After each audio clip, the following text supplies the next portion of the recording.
There's another royal baby on the way. Princess Beatrice is expecting her first child with her husband Edoardo Mapelli-Mozzi. The whisper that set everything into motion began quietly inside the palace, a place that had always relied on a fragile balance of grandeur and secrecy. Behind its towering oak doors and centuries-old portraits, soft murmurs drifted through the air, dangerous, persistent, and often grounded in truth.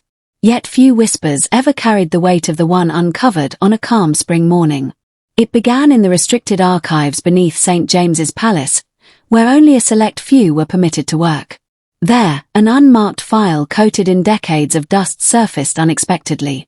Inside was a short video clip, time-stamped, but without any reliable date. The footage showed a covert meeting inside what seemed to be a restricted royal office. Two men spoke in muted voices. One of them was undeniably Edoardo Mapelli-Mozzi, Princess Beatrice's husband. At first glance, nothing appeared unusual. Papers exchanged, a signature given, a subtle nod.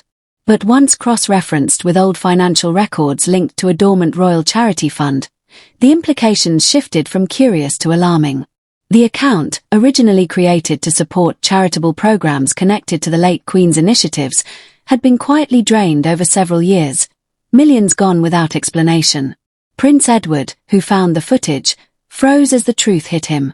Known for discretion and loyalty, he understood immediately that what he had uncovered had the power to protect the monarchy, or fracture it beyond repair. After a sleepless night, he made a decision that broke protocol. He delivered the file directly to senior advisors. From that moment, the whisper spread like smoke beneath a sealed door. Officials were summoned before sunrise. Emergency meetings followed. Within 24 hours, the footage had been viewed by the King's private secretary, 2 auditors, and a royal legal advisor. Within 48 hours, it was encrypted and locked inside a digital vault under the highest security classification.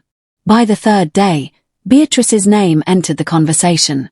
When she was informed, witnesses recalled the sharp stillness that overtook the room. She sat motionless, her expression emptied, her hands trembling as she asked to see the video.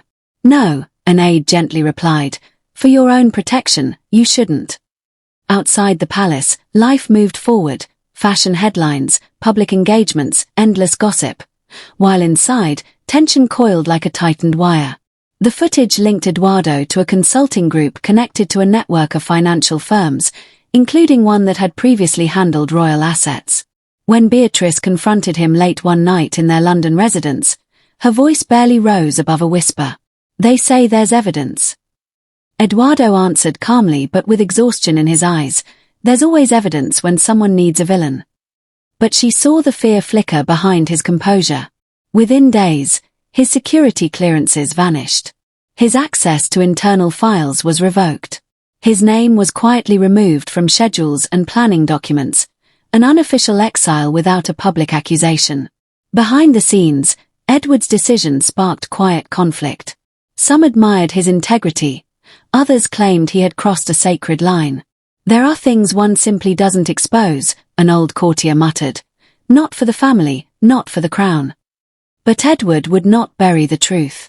In his view, secrecy protected the monarchy only when it preserved honor, not when it concealed corruption.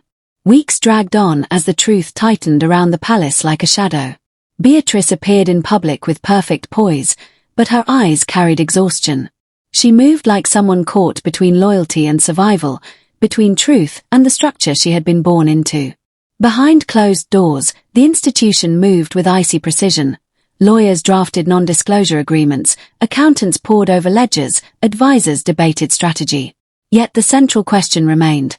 How had the funds disappeared, and who decided that silence served the crown better than transparency?